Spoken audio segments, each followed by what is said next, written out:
vamos dar início à segunda parte do Yalkut Shemesh, as leis ao amanhecer. Antes, quero agradecer ao Criador e também, através disso, uma bênção. Bendito és tu, eterno nosso Deus, Rei do Universo, que abençoa o homem com sabedoria. Que o Criador permita que nós tenhamos um momento de elevação espiritual, que a nossa alma se regozije, se alimente com isso, e nós que saímos agora num Shabat pleno, bem realizado, que isso também seja uma configuração para a nossa semana, que ela seja plena e bem realizada também. Vamos dar continuação ao Yalkut Shemesh. A gente parou aqui nas leis da Tefilá. O que a gente falou anteriormente é muito bom. Foi referente ao amanhecer, foi referente ao tzitzit, as rezas, rezas do amanhecer, inclusive, naquelas primeiras rezas do dia, as bênçãos, melhor dizendo, antes das rezas. E agora a gente vai entrar nas leis da Tefilá mesmo, ou seja, Tefilá é o singular para oração, né? Geralmente a gente escuta no plural a palavra Tefilot, mas o singular é Tefilá, é oração, né? E o ponto 32 aqui vai dizer: é preferível rezar aos primeiros raios solares, mesmo que a minyan, né, que são os 10 homens judeus, seja exígua, ou seja, quase não tenha minyan. Pode ter 2, 3, 4 pessoas ali, aí eu não tenho o suficiente para formar um minyan, e não se faz a Hazará, ou seja, a repetição da Amidá, do que rezar mais tarde com a Hazará. Então, muita gente tem essa dúvida. Eu chego na sinagoga, ou eu estou em casa, uma pessoa que tem uma família muito grande, e tem ali 10 homens judeus, né? Meu querido amigo Ierro entrou, satisfação em tê-lo aqui, shalom, meu querido. Então, você entra naquela dúvida, tá, eu tenho uma família muito grande, costuma ter minyan, é uma grande honra rezar com minyan, só que aí, o que é que tem preferência? É rezar com os primeiros raios solares, ainda que não tenha o minyan, ou seja, tenha eu só, ou 2, 3, 4 pessoas, ainda não atingiu esses 10 homens, e não rezar Hazará, ou seja, a repetição. Você faz a sua oração normal, mesmo sem minyan, e não faz a repetição, ou espera pelo minyan e faz a repetição. A Alahá diz que você deve fazer com os primeiros raios solares, não deve esperar pelo minyan e também não deve fazer a repetição, a chamada de Hazará. Tá?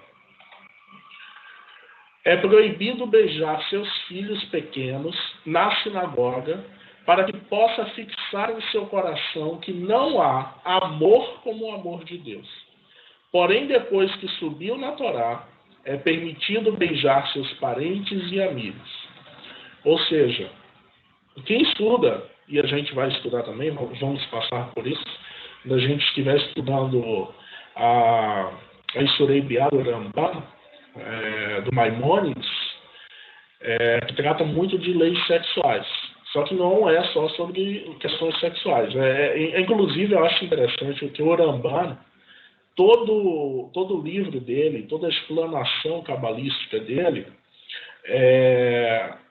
vamos supor, o livro é sobre questões sexuais. Cabalística que eu falo aqui é no sentido real da palavra, lei cabelo, ou seja, a tradição, de passar os ensinamentos, né? Não só a mística judaica. Então, todo o ensinamento dele, você está lá, por exemplo, essa aqui mesmo, sobre questões sexuais. Ele tem o dom de envolver tudo em todos os livros dele. Então, você vai estudar, por exemplo, questões de casamento.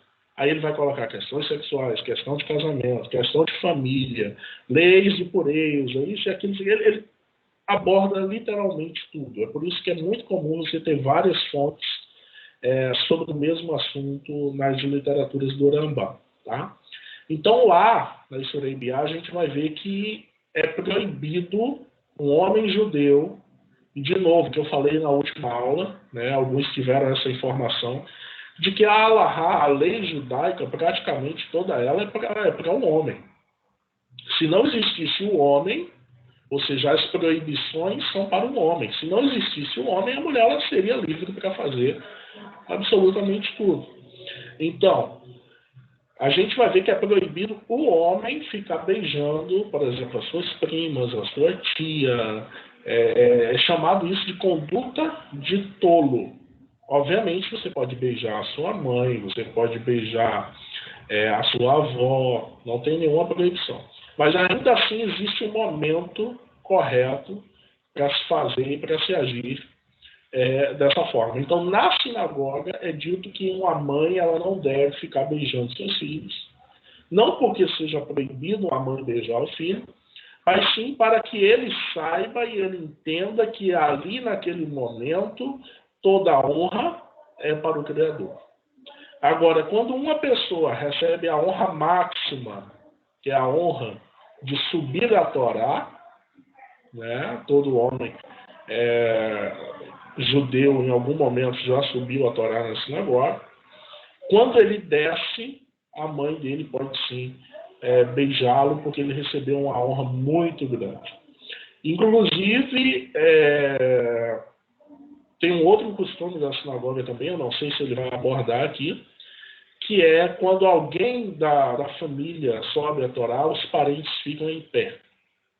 Ficam em pé em sinal de honra pelo mérito, pela honra que ele recebeu em subir a Torá, sendo que a Halahá isenta o pai de ficar em pé. O pai não é obrigado a ficar em pé porque o filho subiu a Torá, mas ainda assim se faz para declarar e reconhecer a honra que esse filho recebeu. Tá? Não é obrigado, mas ainda assim se faz por tradição. Já o filho deve sempre ficar em pé, sempre que o pai receber a honra de subir a Torá. Na verdade, a Halahá diz que se o pai se levanta, o filho deve se levantar, né? Independente se subiu a Torá ou não. Inclusive, quando o rabino, que eu já fui em sinagoga, sabe disso, quando o rabino ou um ancião ou alguém importante da sinagoga adentra ao salão da sinagoga, todos devem se levantar.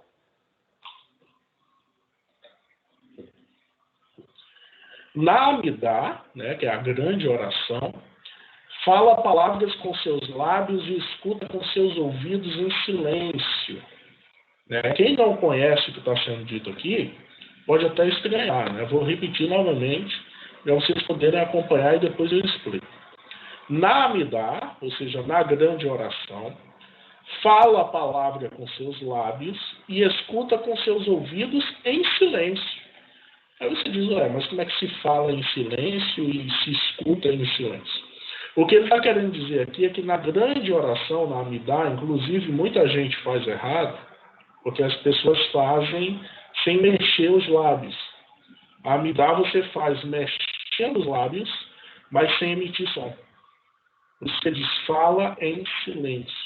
É igual Hana, a mãe do profeta Samuel, que traduz em português por Ana, que o profeta encontrou ela, pensou até que ela estava bêbada. Inclusive a Amidá é conhecida como a oração de Hana também.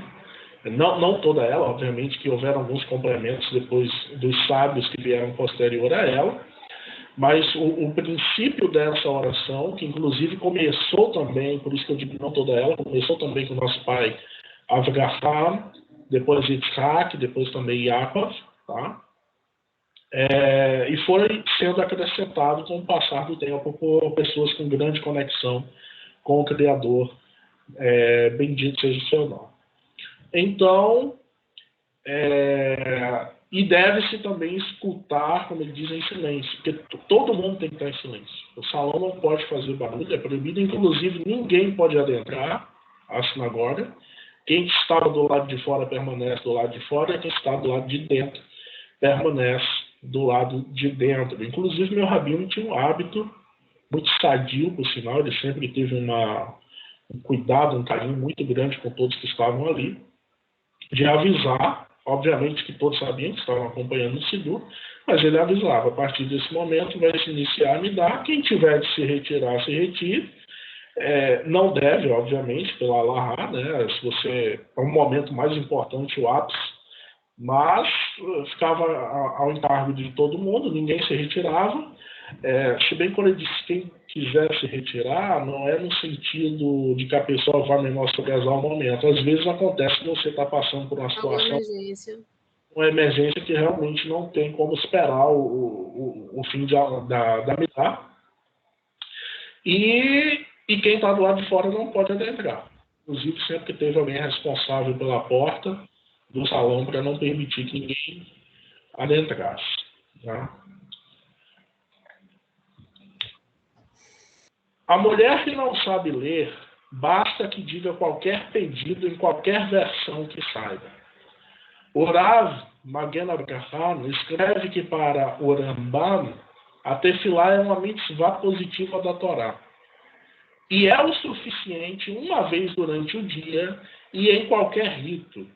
Portanto, costuma-se, a maioria das mulheres, de não rezarem constantemente, já que dizem ao amanhecer qualquer pedido, e pela Torá já é o bastante. E é provável que também os sábios não obrigaram mais do que isso. Aí você diz, mas é só para a mulher? Sim, porque as mulheres elas estão isentas das mitzvot, dos mandamentos temporais, ou seja, que estão sujeitos ao tempo. Nós, homens, não estamos desobrigados, ou seja, é nossa obrigação fazer essas orações. Mas as mulheres não. Por quê? Primeiro que o nível espiritual de uma mulher é muito mais elevado do que do homem. É inegável, não estou dizendo que não possa haver, que não existam homens com nível espiritual muito elevado, é claro que há e é claro que houve em todos os tempos, mas ainda assim eles não foram liberados só pelo nível espiritual deles. Além disso, as mulheres elas têm sobre si algumas responsabilidades que não seria justo, e veja como é que os céus trabalham com isso, né? De colocar essa obrigação sobre a mulher. Você imagina a mulher que dá à luz, que gestaciona uma criança 9 meses, e depois ela tem que se levantar no amanhecer para fazer as orações. A criança está chorando, querendo mamar, e ela está lá com a criança pendurada no seio e se balançando e fazendo as orações. Ela está preparando a comida, cuidando da casa. Obviamente, e é muito importante que nós entendamos isso, que a mulher ela está isenta pelos céus, mas ai de um homem judeu de proibi-la de fazer. Ela não está proibida. Ela está isenta, mas nós sabemos muito bem que as nossas mulheres, tementes ao Criador, elas fazem as orações e fazem do melhor jeito possível. O jeito mais sublime, que é o jeito feminino, que é a representação da Shekhinah, da presença do Criador nesse mundo. Você está lá no seu cantinho, como eu falei em outra live, pedindo silêncio, os meninos da casa têm que fazer um silêncio, porque seu pai está fazendo a oração. A mulher... Desculpa interromper, inclusive as mulheres, né, elas têm um hábito, né, vocês, se não souberem, elas têm um hábito de antes de terminar a Midá, né, antes de falar o Ose Shalom Biromav, o Ose Shalom Aleinu, nós fazemos uma rito bodedut, né, uma oração rápida, né, um pedido rápido para o Eterno, né, um pedido de nós mesmos, né, que a gente acompanha a Midá, né, mas nós fazemos, né, nossa prece pessoal antes de terminar a Midá. Perfeitamente. Então, daí vocês veem que, como eu ia dizer, às vezes o homem está lá, a casa tem que estar em silêncio para ele conseguir uma conexão com o reino espiritual. A mulher, ela está fazendo o serviço dela e a casa só falta cair, porque as crianças correndo, brincando dentro de casa, ela está lá orando, está chorando, está naquele momento de conexão com o Criador, bendito seja. Inclusive, a Johanna colocou aqui, né, apoiado, vencemos, família. Porque realmente a mulher ela consegue conexão de uma forma que para o homem muitas vezes é difícil, tá? Então a mulher está isenta, mas ela não está proibida. A mulher ela pode fazer as orações dela, só tem que ter cuidado com aquela norma que diz, né? Isso a Kabbalah ensina que se você faz uma coisa 3 vezes seguidas, é como se você se obrigasse perante aos céus a continuar fazendo aquilo. Tá? Então, a oração da mulher basta que ela seja a oração espontânea. Ela não está isenta da oração espontânea, ela está isenta de seguir o Sidur como o homem segue, de fazer as rezas como os homens fazem. Agora, se ela segue o Sidur como os homens fazem pela 3ª vez seguida, ela se obriga perante os céus a continuar fazendo isso. Então tem que ter cuidado, tem essa norma. Eu não sabia, então não conta. Tá? Toda a lei, inclusive a lei humana, ela conta a partir do momento que você tem ciência daquilo ali. Tá? Salvo da lei brasileira, né, que está na Constituição, que aqui nesse país tudo é diferente, que ninguém pode alegar desconhecer a lei, é proibido. É proibido não saber. Tá? Mas para o reino espiritual, para a Kabbalah, uma pessoa que retornou recentemente, que ainda está estudando, ou é um monoteísta, ele não funciona dessa forma. A partir do momento que você tem conhecimento disso, que você faz, aí você se obriga perante os céus. Tá?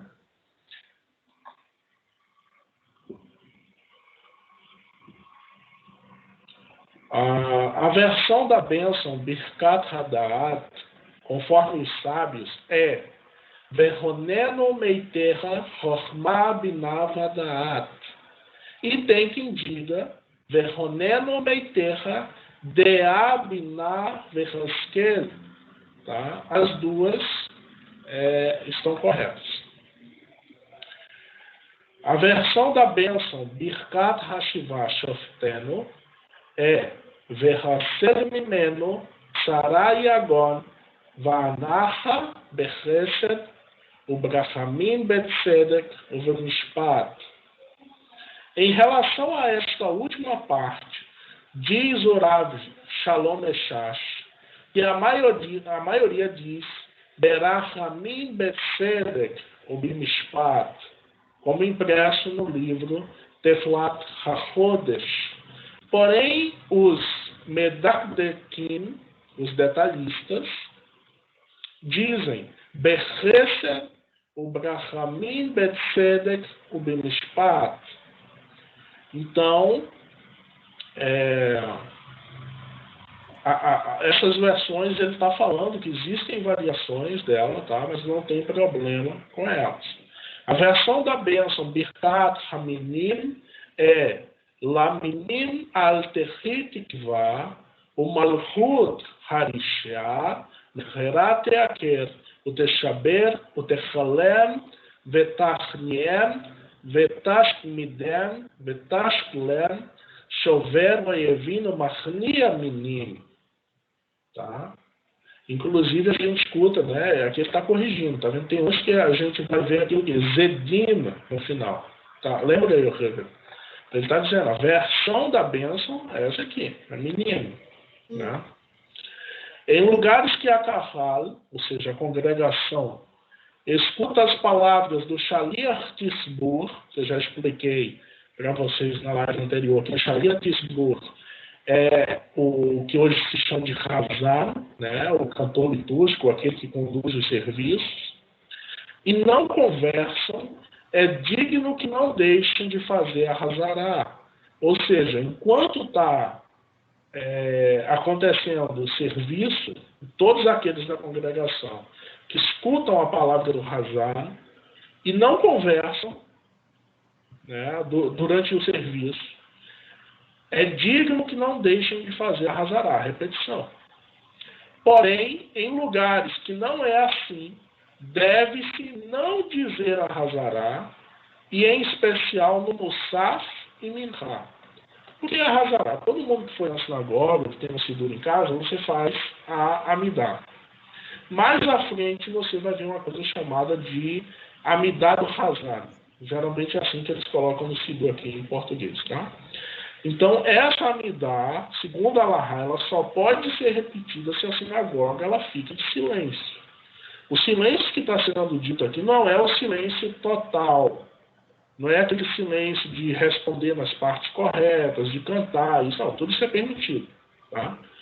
Mas está falando daquela congregação que não presta atenção nas palavras do Hazar e fica conversando, tirando a atenção. Essa congregação ela não pode fazer a repetição da Hazará. Inclusive, a Hazará ela não é para ser repetida totalmente, tá? Mas eu não vou falar agora não, porque mais na frente ele vai falar sobre isso.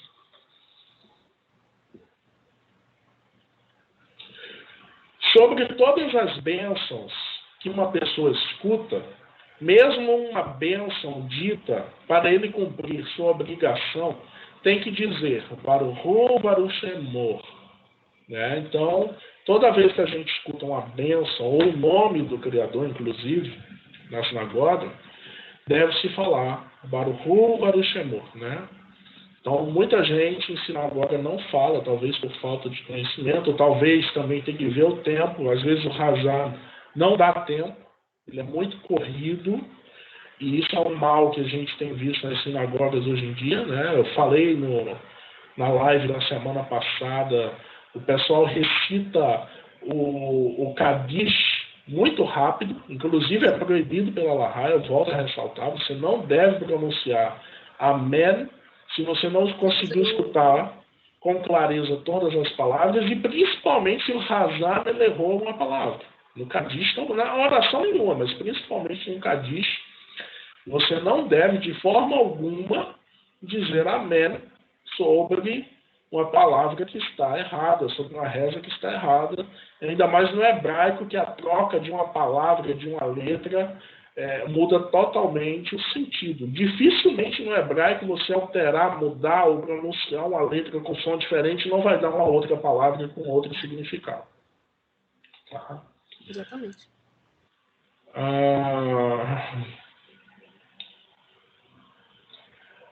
Inclusive a tradução de Baruchu ou Baruch Shemor quer dizer justamente bendito ele, bendito o seu nome. Na hora de recitar a Kedushá, é permitido que a congregação diga junto com o Shaliat Yisbor, Nakdishar, até Vekará Zelze Amar. Tá? Quem é de sinagoga, quem faz no Sidur, sabe exatamente que partes são essas aqui, consegue lembrar. Na versão da Kedushá, deve-se dizer o Divrei Kodshecha Katuv Lemor. A Kedushá é a santificação, tá? É a parte de santificação, inclusive, antes do Shema, dependendo do Sidur, alguns colocam após. E geralmente está ou entre o Shema e a Amidá, ou um pouco antes do Shema. Porém, se disse, o Divrei Kodshecha também está certo. Tá? Então, tem gente que só fala, depende de comunidade para comunidade, tem gente que fala todo, que é o mais correto, creio eu. Tá? O Divrei Kodshecha, Katuv Lemor, e tem aqueles que falam só o Divrei Kodshecha. Tá? Ele diz que os dois estão certos. Quando tem um Kohen, ou seja, um sacerdote, somente o Shaliat Yisbor recita a parte de Yevarechá. E quando tem dois Kohanim, dois sacerdotes, ou mais, começam os próprios Kohanim.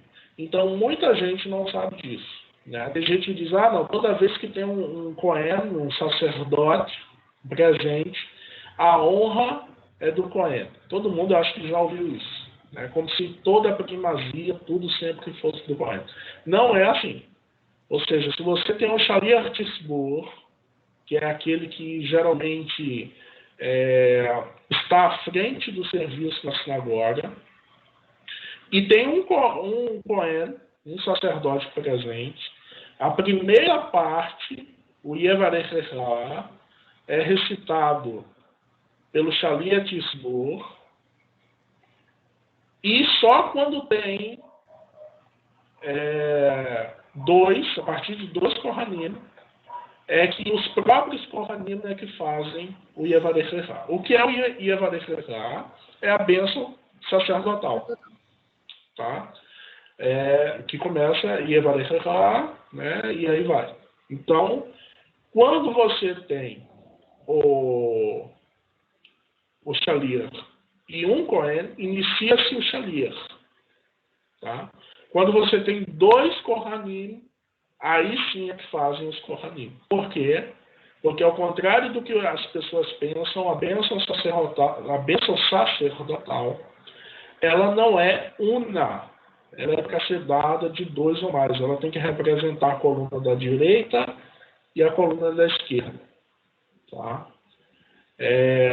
Inclusive a bênção, eu acho que o Herbert sabe fazer, né? Como é que faz com a mão? Eu não sou Cohen, não sei fazer, ela sabe ali, direitinho. O meu não junta, só se botar uma liga aqui. Aqui só não tá juntando por causa do anel. Então, o sacerdote ele faz essa bênção com as 2 mãos, tá? E as mãos, olha, a Márcia faz também. Deve ter sangue, no mínimo, sangue Levi aí nas veias, tá? Teoricamente eu tenho também aí pelo lado aí da mãe, mas eu acho que não se manifestou nos ligamentos. Impossível. Xavier também não consegue, não.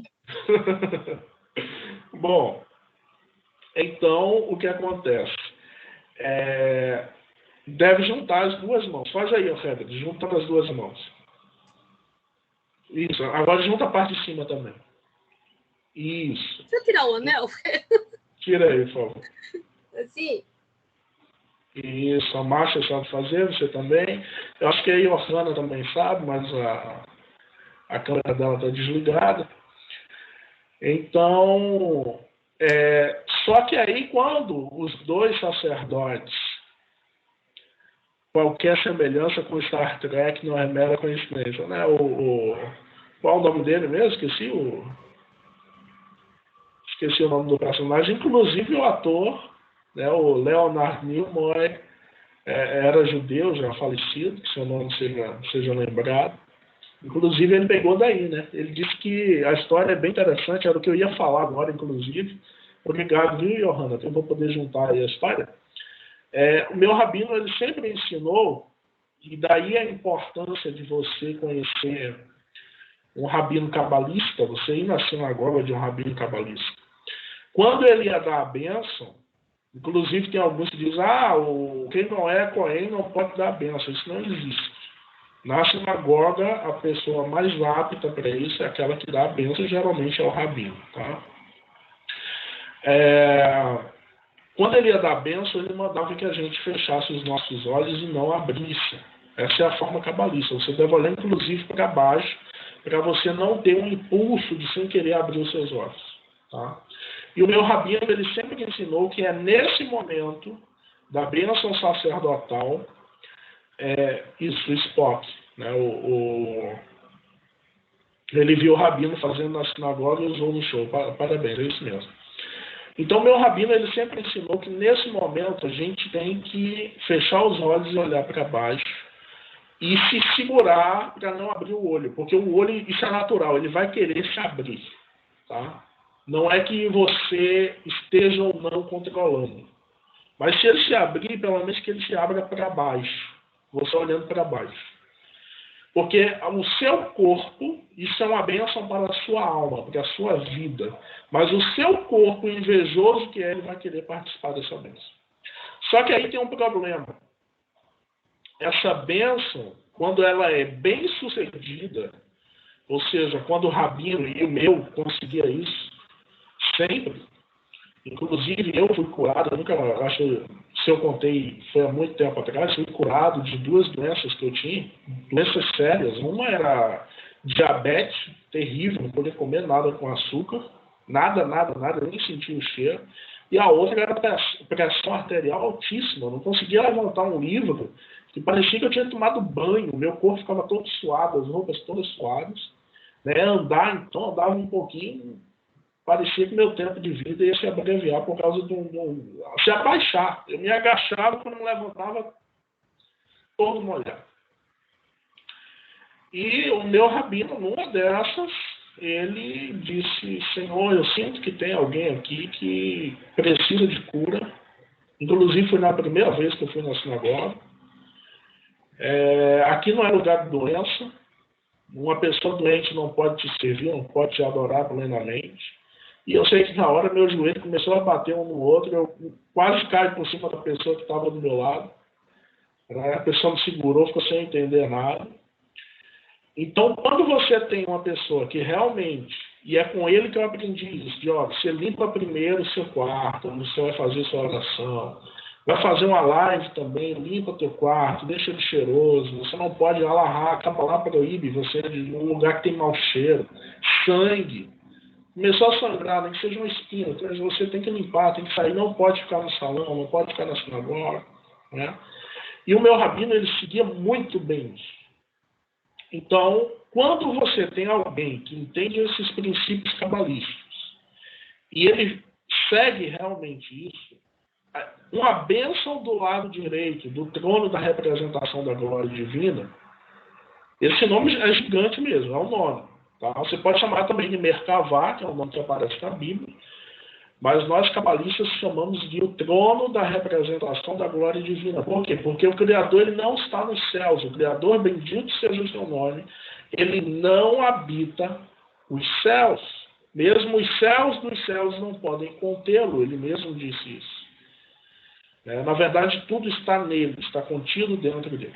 Mas se você chegar no céu mais elevado que existe, você vai descobrir que lá existe um trono que está vazio e ele está em cima do que é chamado de Hayot, pela Kabbalah, que são as santas criaturas, são animais vivos que têm muitos olhos, como a gente vê no profeta Ezequiel,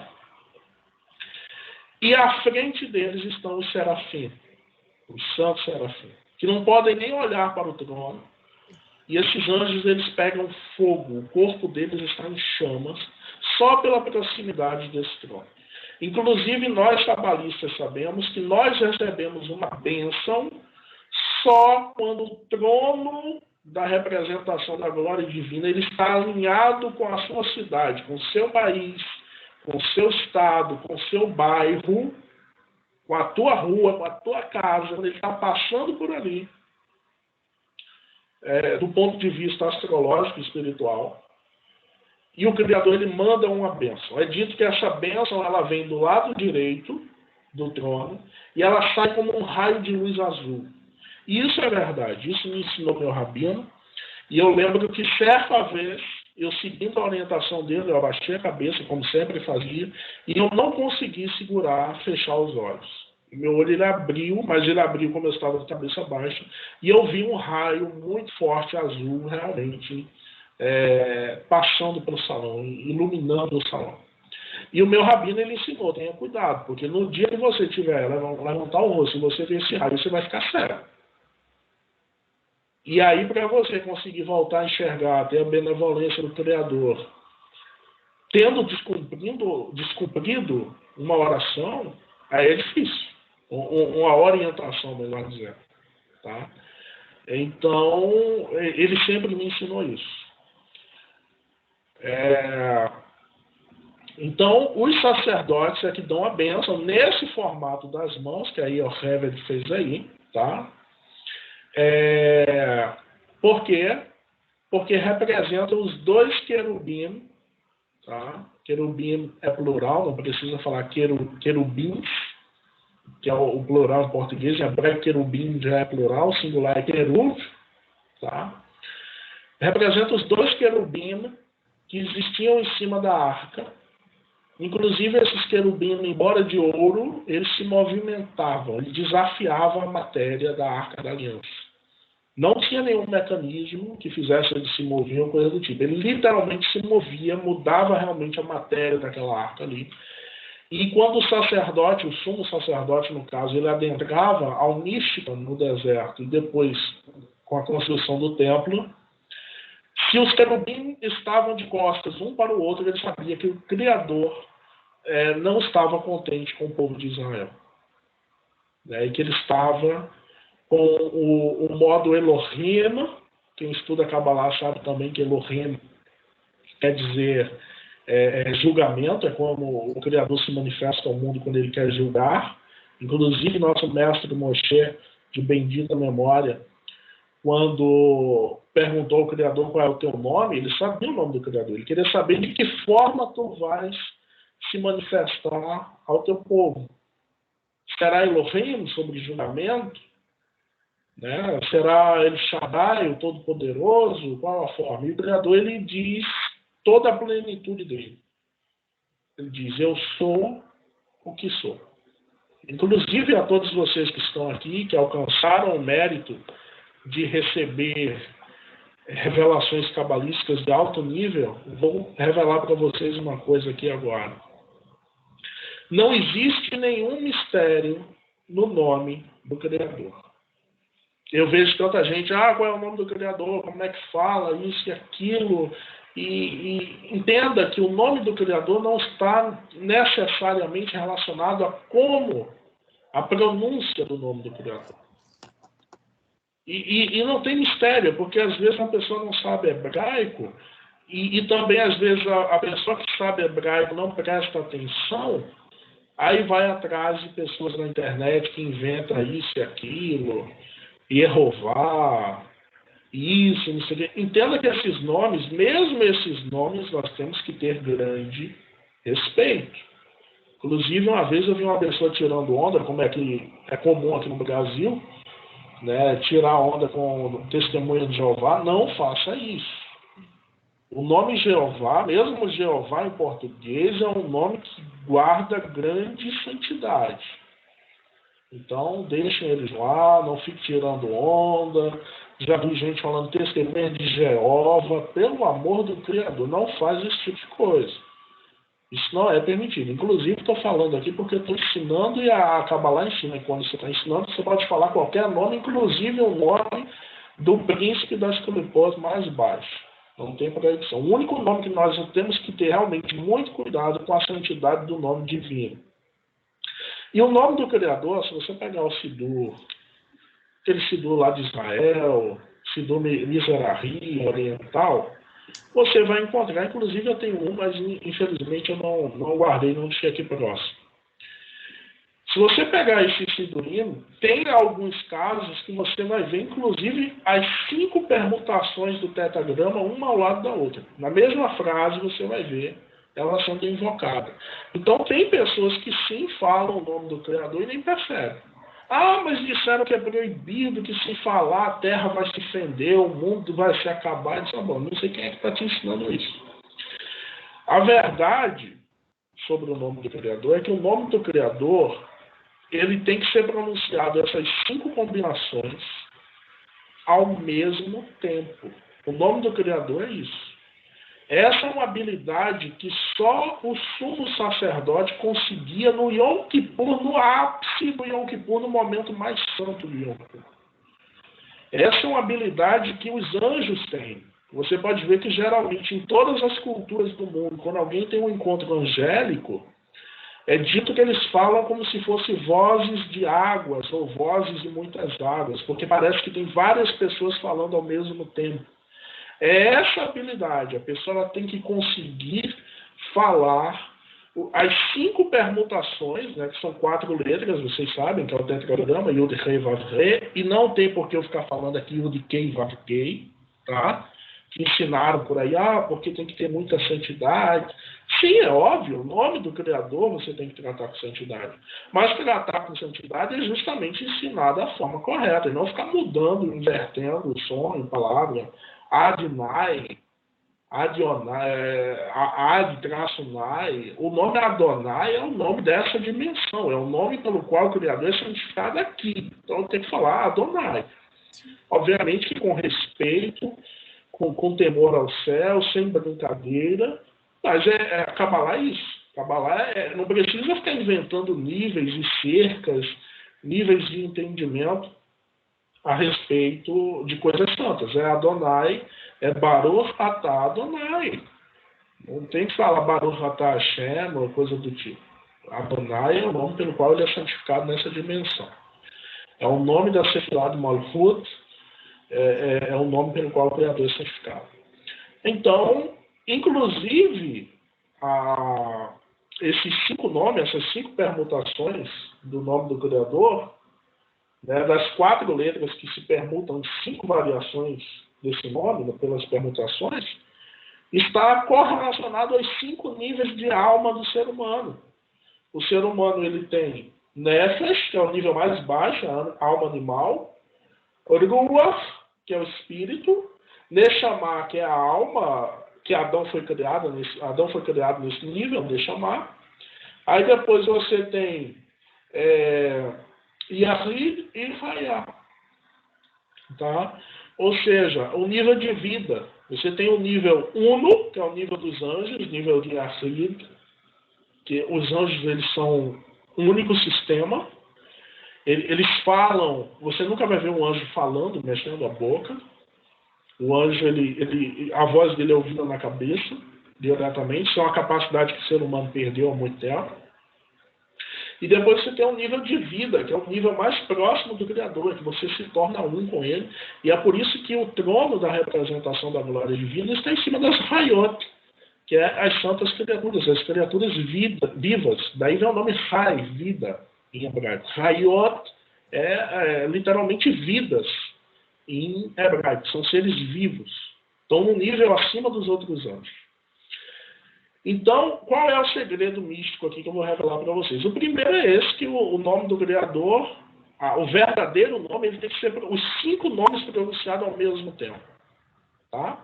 E o segundo segredo é que cada nível da sua alma, de Nefesh a Hayah, tem que pronunciar esse nome. Então não é você simplesmente consciente, a sua mente que vai tentar pronunciar esses 5 nomes ao mesmo tempo. Cada nível da sua alma tem que, esse nível, pronunciar o nome do Criador.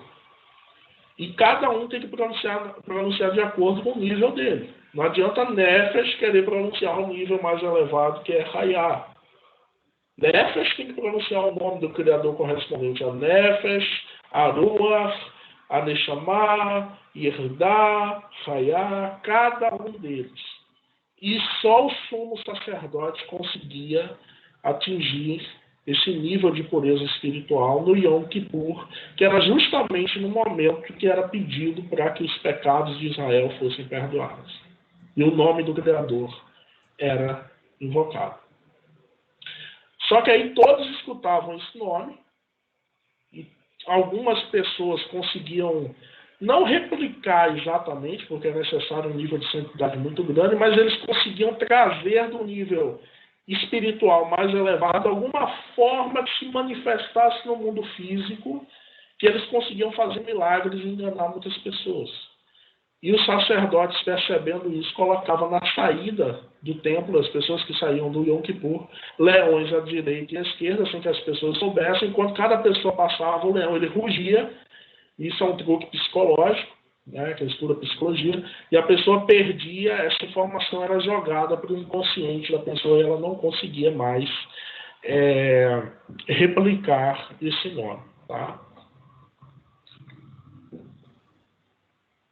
Então, tendo 2 sacerdotes, começam os próprios sacerdotes dizendo Yevarechá, que é justamente a primeira palavra, e o Shaliach Tzibur não diz essa palavra. Começa o Shaliach Tzibur a recitar da próxima palavra. Tá? Então, o sacerdote também vai dar a bênção, só que o Shaliach ele começa da segunda palavra em diante.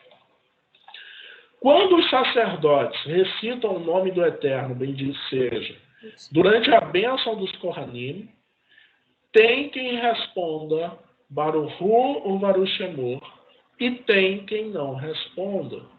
Tá? Durante a bênção, costumo ficar calado. Tá? Realmente eu nunca vi quem respondesse, pelo menos nas sinagogas que eu vou, eu nunca vi quem respondesse durante a bênção sacerdotal. Tá? Mas a Allahá está dizendo aqui que pode tanto responder, como também pode não responder. O sacerdote solteiro não é obrigado a fazer a bênção dos Kohanim. Se ele é divorciado ou viúvo, tem aqueles que fazem a bênção e aqueles que não fazem. Quando o Kohen não faz a bênção, se ele é solteiro, não precisa sair da sinagoga. na hora da bênção. Mas, se for divorciado ou viúvo, precisa sair. Né?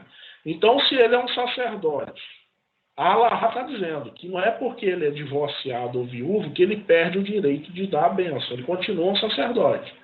Mas se ele colocou sobre si mesmo de que ele não vai fazer a bênção porque ele não tem uma esposa, e isso faz sentido do ponto de vista cabalístico, tá? Porque você só é um quando você tem uma esposa. Então ele tem que sair da sinagoga na hora da bênção.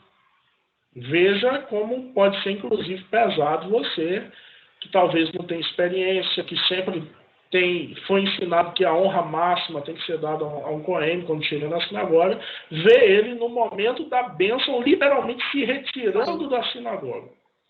Não é do salão, não, é da sinagoga. Tá? No Marrocos, o costume é que os solteiros não fazem a bênção dos sacerdotes, e o sacerdote viúvo ou divorciado, há divergência de opiniões. Em Rosh Chodesh, né, na lua nova, tá? Em Hanukkah, Purim e Hol HaMoed, não se diz o salmo do dia da semana. E, portanto, não se diz Beit Yaakov. E dizemos somente em Rosh Chodesh, Barechi Nafshi, que é o Salmo 104, em Hanukkah, Mizmor Shir Hanukkah Habayit LeDavid, Salmo 30, em Purim, Lamnatseach Al Yelet HaShachar, Salmo 22, e em Hol HaMoed, o salmo da referida festividade de Pêssar ou Sukkot. Em Shabat, não se diz Piton HaKetoret depois do Musaf, dizendo o mesmo somente antes, ou seja, no começo do Shacharit. Tá? O Piton HaKetoret é aquele lá do comecinho que fala das ervas. Tá? Inclusive, eu salvei aqui para vocês, eu não sei se está aqui na área de trabalho. Depois eu mando para vocês. Eu pensei que estava... Eu pensei que eu tinha salvo aqui, mas... É lindo o Piton HaKetoret. Eu me comprometo com vocês a mandar depois para vocês, tá? É justamente aquela contagem que a gente vai fazendo a contagem dos incensos, tá? E aquela passagem ali, que está relacionada aos sacrifícios que vai iniciar, ela está associada à cura. É possível, e eu não estou falando de cura de coisa pequena, não.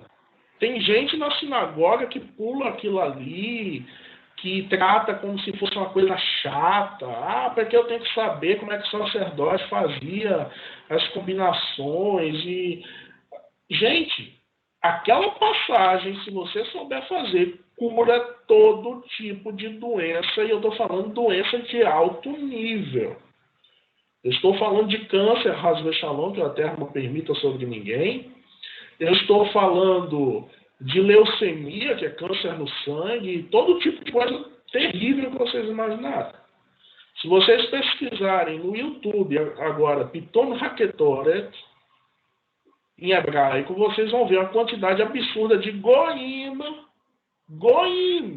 idólatra, dizendo que descobriu essa canção e não sabe nem que língua é, e que ficou curado de câncer, de leucemia.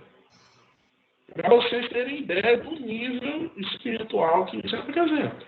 E tem gente judeu na sinagoga com a faca e o queijo na mão e que não faz a menor ideia do poder que tem nas mãos. Tá? Depois eu vou mandar para vocês. Me comprometo assim que terminar aqui. Ou então, quando eu subir essa live, que vai ficar gravada, já mandar junto, para quem é dos grupos, o Piton HaKetoret. É lindo. É incrível como uma pessoa com nível de santificação consegue transformar essa leitura numa linda canção e realmente você sente que tem um nível espiritual muito, muito grande ali associado com isso. Tá?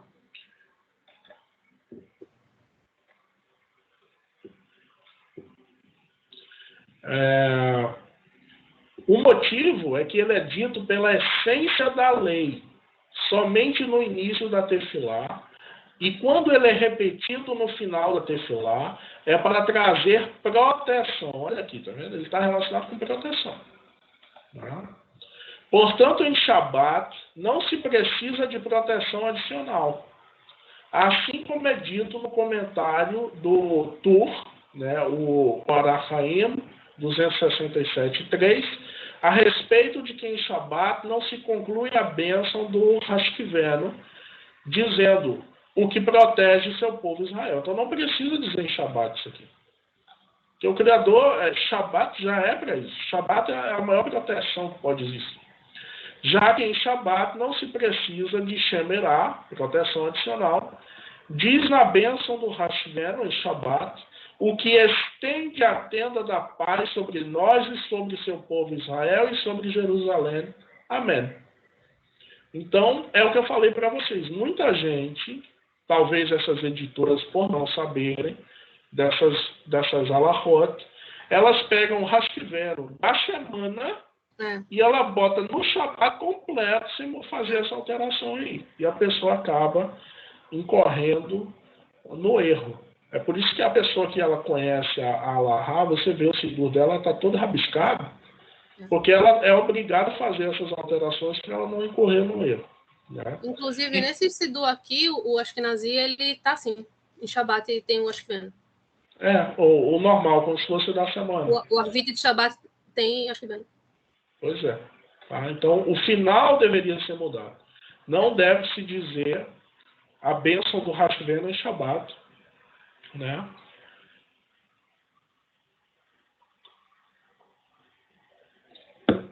Bom, leis da Torá, leis da leitura da Torá. Nos dias festivos de Pêssar, inclusive está chegando, né? Não falei nada ainda sobre Pêssar, porque é uma festividade, ao contrário do que dizem, né? O não-judeu ele pode sim participar, ele não pode participar do Seder, mas ele pode estar lá presente, ele pode comer outra coisa. Claro que se estiver na casa do judeu, ele não vai comer nada com hametz, né? Nada com cereal, trigo, aveia, espelta, cevada, nada disso. Mas ele pode sim comer outra coisa. Ele não pode participar do Seder, ou seja, ele não pode comer as ervas amargas, comer aquele pão duro, sem levadura. Né? Inclusive, quando um dos meus primeiros Pêssar, aí o Herbert lembra disso, a gente só faltou quebrar o dente. Porque estava tão duro. Tão duro. Olha, meu dente é duro, meu dente é grande, parece dente de cavalo. Desculpa aqui a revelação, tá? Só que quando eu mordi, eu pensei que meu dente ia quebrar. E acho que eu mordi aqui atrás, tem mais força. Eu passei uma semana com o maxilar doendo. Sabe? A erva é amarga, que você coloca na boca. Eu não estou falando essa erva que o pessoal faz por aí, não. Estou falando correta, de acordo. Você coloca um pouquinho na boca que você chora que parece uma cachoeira. Aí eu fico perguntando, o pessoal fica com raiva, porque você diz, você não pode participar, você só pode participar quando você se forma e se circuncidar, passar por um bedim, isso e aquilo. E é aí que eu vejo um amor que realmente o pessoal tem pelo Criador, porque quer entrar no pacto, quer passar por aquilo ali. É uma das festas, eu acho que é a festa que todo judeu fica esperando que demore mais. Né? Que mais é diferente de Purim, que você fica esperando para se alegrar, para beber, de Rosh Hashanah, que tem muita comida, de Hanukkah.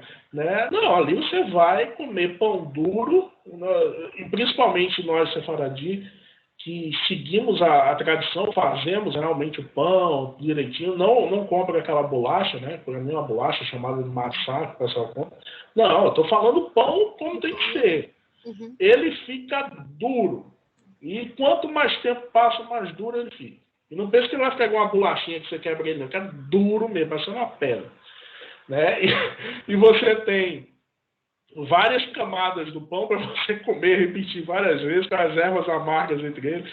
Olha, o pão fica tão duro que tem gente que pega a erva amarga, que um pouquinho já faz você chorar. Tem gente que pega um bocado e passa como se fosse uma pasta para conseguir comer o pão. Para você ter ideia que o pão se torna pior que a erva. Só para ter ideia.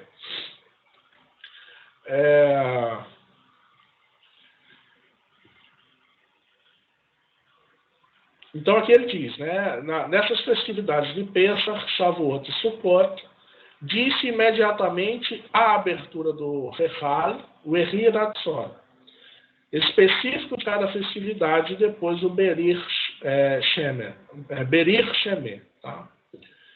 Na segunda-feira e quinta-feira, sobem na Torá 3 pessoas. Não se diminui e nem se aumenta esse número. Então, segunda e quinta-feira só sobem 3 pessoas.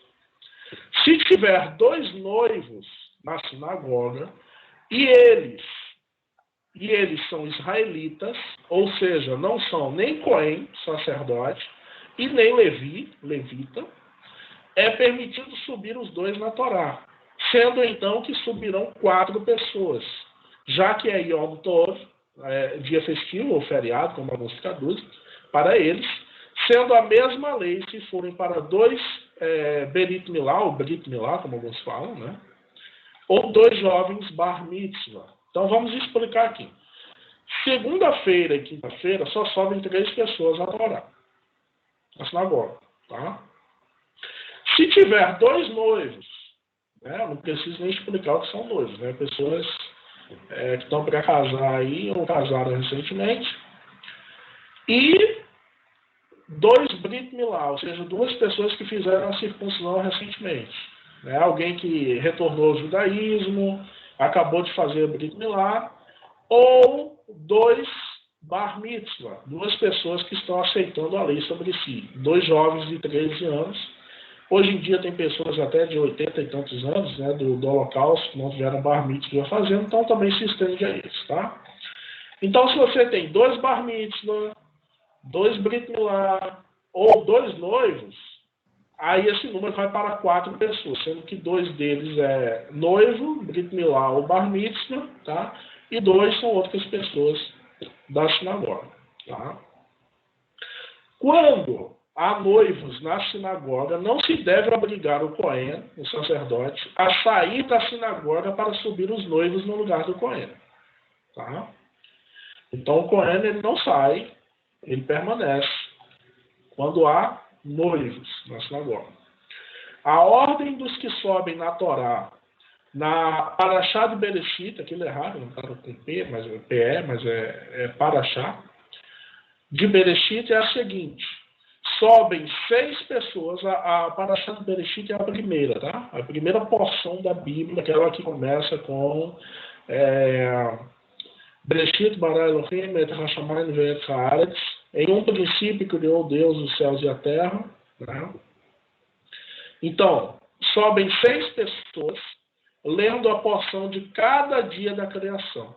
Depois sobe o Hatan Torá, de Simchat Torá, como Mosif e lê Vaihulu. Depois sobe o Hatan Bereshit, como Mashlim, repetindo a leitura desde a primeira palavra Bereshit até o final da Parashá. Agora eu explico o que ele está dizendo aqui. Vão subir 6 pessoas. Cada uma vai ler um dia da criação correspondente. Primeiro dia, segundo, terceiro, quarto, quinto, sexto dia. Depois vai subir o Hatan Torá. O que é o Hatan Torá? É o noivo da Torá. Tá? O Hatan Torá de Simchat Torá.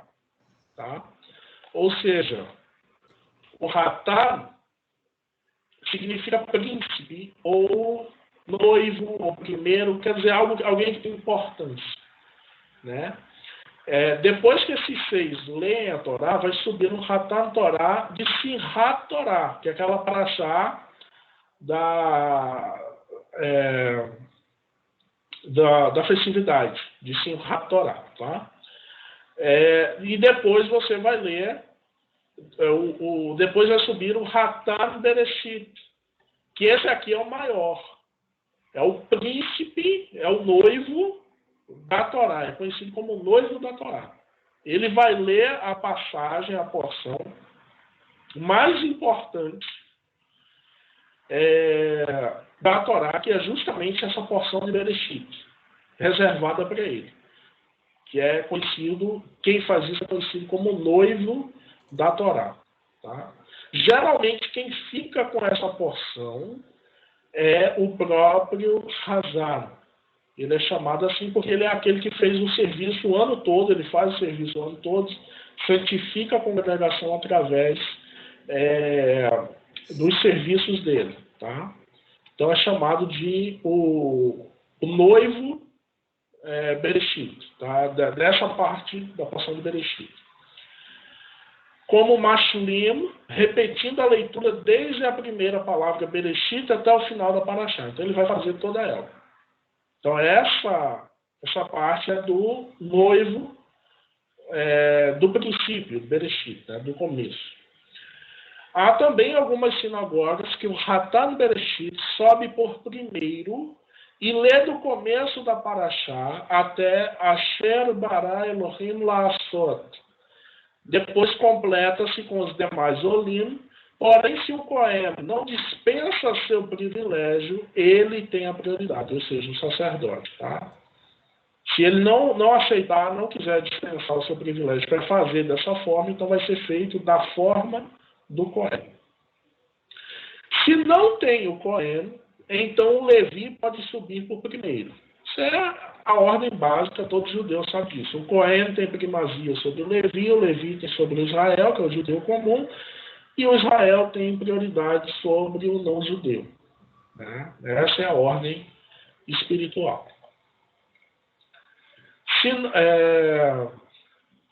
Um cego pode subir na Torá e cumprir a mitzvah com a leitura do Shalir Tisbur.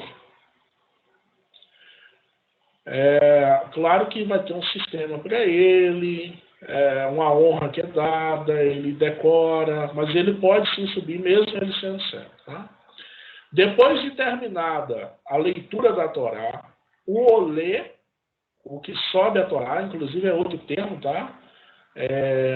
Algumas sinagogas vocês vão ouvir também o termo Baal Koré, tá? Mas vocês vão ouvir Olê, Baal Koré, Shalia Tisbur, enfim, vários desses termos, tá? Diz, então, Olê, a pessoa que subiu a Torá, inclusive são vários, tá? Vamos supor, essa Parashá Bereshit, subiram 6.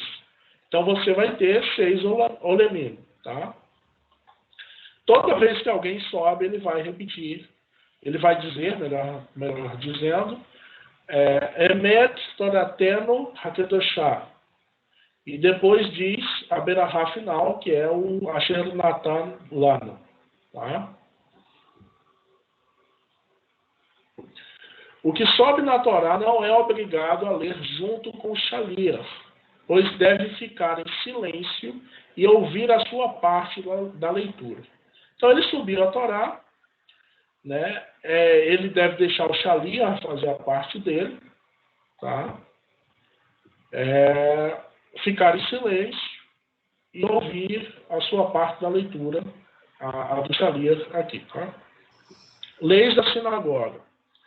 Alguém que deixou um Sefer Torá na sinagoga, pode ele ou seus herdeiros retirá-lo ou pegá-lo a qualquer momento que quiser. Então, vamos supor que meus amigos que estão aqui, minha amiga Márcia e meu amigo Senhor Xavier, fizeram a doação para uma sinagoga. Doaram lá um Sefer Torá, que não é nada barato, né? Convenhamos.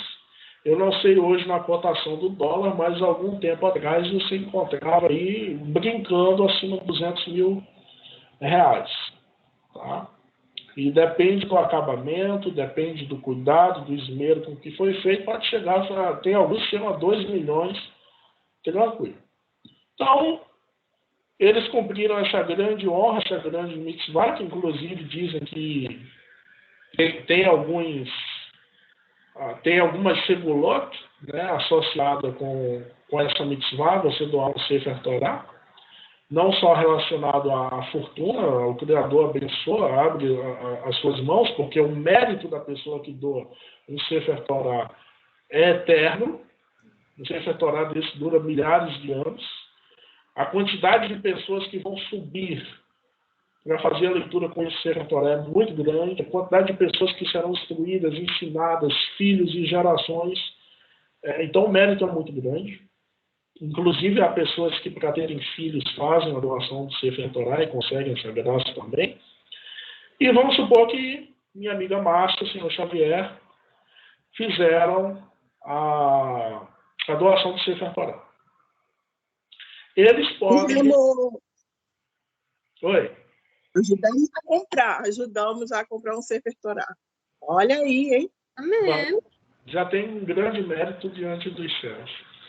Então, pela Alahá, vocês podem retirar o Sefer Torah da sinagoga a qualquer momento, ou a descendência de vocês. Tá? A Alahá permite.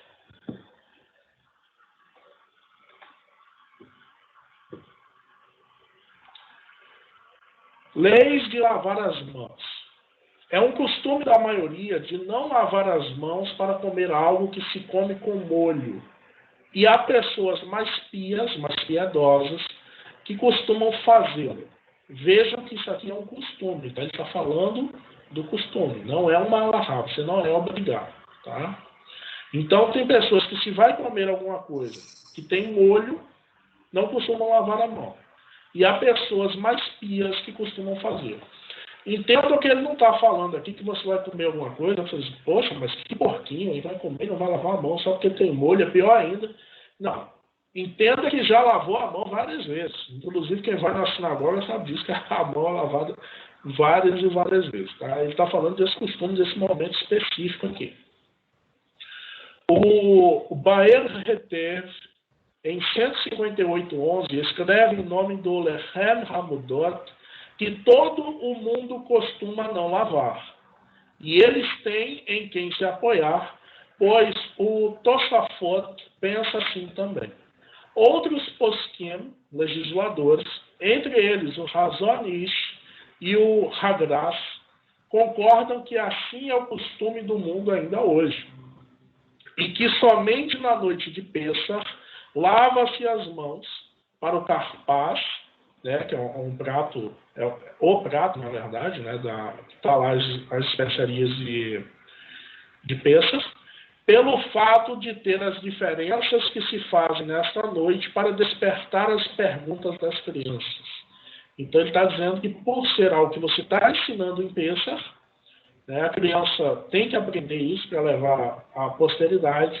Eles fazem a lavagem das mãos justamente para que elas perguntem por que é feito, como é feito, enfim. Inclusive, tem um momento que depois que você faz essa lavagem da mão, tem que ficar em silêncio. Muita gente falha, né? A maioria das pessoas que retornaram ao judaísmo que eu vi, e não estou criticando, mas ainda falta uma certa disciplina com as coisas santas. A gente volta em silêncio, inclusive a gente explica para elas, já deveriam saber, né? Se passou pelo Guiú, já está há um certo tempo, uns 2, 3 anos com a comunidade, deveria estar colocando em prática, mas a gente explica, diz, olha, a partir de tal momento você não pode falar. Aí a gente volta, fica em silêncio, o rabino fica em silêncio, eu às vezes sentava ao lado do rabino, todo mundo ia sentando, aí o Hever do outro lado lá em silêncio. E o pessoal lá, falando, lavava a mão, vamos falar, e todo mundo em silêncio, olhando para eles, e eles continuavam falando, como se é a coisa mais normal do mundo, né? E só a partir do momento que todo mundo retorna à mesa é que volta-se a conversar. Né? Inclusive, eu entendo que nossos sábios instituíram isso, e falo como psicólogo, que tem um grande ensinamento do ponto de vista psicológico aí, para que a gente aprenda a domar a nossa nefesh, né? E também o Yetzer Hará, a nossa má inclinação, mas infelizmente tem gente que é necessário ainda muito mais para poder aprender e colocar isso em prática. a ordem de lavar as mãos para uma seudá, uma refeição, é derramar sobre cada mão mais de um revi'it, 86 ml, e depois repetir e derramar sobre as mãos de uma só vez mais de um revi'it. Tá?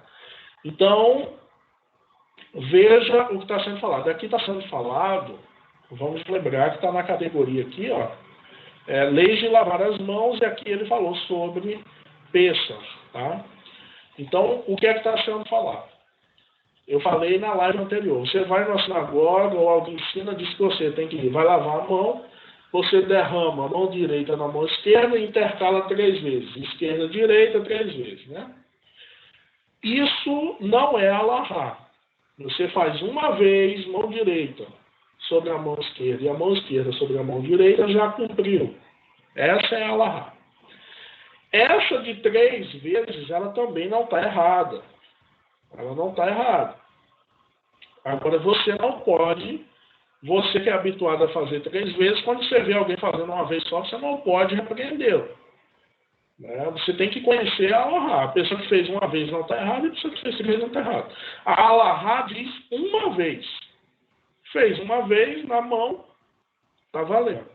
Essa de 3 vezes é uma orientação cabalística. Está relacionada a um outro nível, tem um outro significado do porquê fazê-lo, e é por isso que a maioria das comunidades hoje fazem dessa forma. Tá? Eu vou, futuramente, já me comprometi a explicar essas coisas do ponto de vista cabalístico, futuramente, mas não hoje, para não desvirtuar do tema de alahá, porque quando a gente começa a entrar em Kabbalah, o pessoal quer mais e mais e mais Kabbalah. A ordem, sim, aí no final ele diz aqui, né, e depois repetir, ou seja, você derrama sobre a mão esquerda, da direita, você pega com a mão direita e faz a mão esquerda, e depois a mão esquerda, perdão, cometendo um pequeno erro aqui, você pega com a mão esquerda e faz sobre a mão direita, e depois a mão direita sobre a mão esquerda. Porque é um princípio da Kabbalah de que a mão esquerda deve servir a mão direita. Lembrando que a mão direita representa misericórdia e a mão esquerda representa severidade. Obviamente que se você é destro, você faz dessa forma que eu falei. Se você é canhoto, você inverte. Tá? E é por isso também que nós não devemos ficar repreendendo as pessoas. Porque se a pessoa aprendeu a alahá da forma correta, aí eu vejo ele fazendo ao contrário, digo, tá errado. Não está errado, tu sabe se ele é destro, se ele é canhoto, né? E, além do mais, ninguém é fiscal de Neflat e andar de ninguém para ficar dizendo se a pessoa está fazendo correto ou não. Né? E no final ele diz aqui, aí diz aqui, e derramar sobre as 2 mãos de uma só vez 86 ml. Isso aqui é em Pêssach, tá? É em Pêssach. No Yom Kippur, o sacerdote também fazia isso. Não está aqui no texto, porque não é o caso. Então você entende como é que eu vou conseguir derramar essa quantidade de água sobre as minhas 2 mãos de uma vez. Como é que eu vou pegar a caneca e derramar 2 vezes? Obviamente que tem uma outra pessoa fazendo e você vai fazer com ela também, tá? Então a forma correta é essa, ao contrário, principalmente em peça dessa que o povo faz 3 vezes e não derrama sobre as 2 mãos e o outro também não faz, consequentemente, tá? Então, cada cerimônia, Pêssach, Shabat, Yom Kippur para o sacerdote, enfim, vai ter uma forma diferente de lavagem de mãos. Eu vejo todo mundo sempre fazendo as mesmas e ela muda, não é bem assim. Inclusive a lavagem das mãos antes de comer pão, na hora do almoço no Shabat, também é diferente, tá? Não é igual àquela quando a gente faz na sinagoga assim que entra, não. Lavou suas mãos com um revite de água e depois tocou em suas mãos um outro homem que ainda não lavou as mãos, ou tocou suas mãos uma na outra, não precisa repetir a lavagem novamente. Tá? Inclusive, eu já vi isso em sinagoga, já fui em sinagoga, e eu tinha feito, aí alguém chegou e disse, olha, fulano não fez, vai ter que fazer novamente. Eu disse, isso não faz sentido. Tá? Porque, sei lá, as pessoas acham que a sua mão se tornou impura ou alguma coisa do tipo. E não é dessa forma que funciona. Você fez, tá válido. Ainda que você toque na sua mão novamente, tem comunidade que eu já fui que você não podia tocar nem na sua própria mão. Né? Que ele dizia que senão tinha que fazer de novo, porque para pegar na Torá, alguma coisa do tipo, senão se tornava impuro. Outra coisa, Torá não se impurifica, tá? É comum quando a Torá, o Sefer Torá está passando, as pessoas em sinal de respeito, os homens pegam o cordão, o tzitzit, amarram no dedo e tocam na Torá. Para não sujar, aí é sujeira física mesmo, tá? Para não sujar. Pega o livro, encosta na Torá, né? Pode ser o Sidur, encosta. Mas, espiritualmente falando, a Torá ela não se impurifica. Eu já vi comunidade absurda dizer que a mulher, por estar menstruada, ela não pode tocar na Torá. Isso não existe. Segundo a Allahá... O contrário, é bom, né, para a mulher. Pois é. Então, segundo a Allahá, você pode pegar um Sefer Torá e colocar dentro do banheiro que ele não se impurifica. Tá? A única coisa, segundo a Allahá, que impurifica um Sefer Torá, por incrível que pareça, se chama lodo. Se ele cair num charco, num pântano cheio de lodo, ele se torna impurificado. Mas ele se torna impurificado porque o lodo vai penetrar no couro, vai desfazer a tinta com não sei o quê. Então, qualquer coisa que desfaça é nesse nível, mas no sentido de tocar, não impurifica o Sefer Torá. Tá? Eu já vi comunidade dizer que a mulher... Vê que absurdo, Márcia. Veja o absurdo. Né? Vai totalmente contra as leis do Criador. Você não pode fazer uma pessoa passar vergonha em público. Eu já vi comunidade dizendo que a mulher que está menstruada, ela tem que andar com a cadeira dela. Veja que absurdo. Ou seja, a mulher ela senta e depois ela pega a cadeira dela e vai andando, leva a cadeira para onde ela for, porque a outra pessoa não sentar e... Sabe? Enfim. Marido que anda 20 metros na frente da mulher quando ela está em Nidá. Né? Nós, sefaradim, não fazemos assim. Judeus sefaradim não faz isso. Inclusive, continua pegando na mão da mulher. Né? Senão todo mundo vai saber que a mulher está em Nidá. Quer dizer, ninguém precisa ter essa informação. Né? Lavou suas mãos com um revite de água e depois tocou em suas mãos um outro homem que ainda não lavou as mãos ou tocou suas mãos uma na outra, não precisa repetir a lavagem novamente. Lei das bênçãos. Gente, estamos com quanto tempo?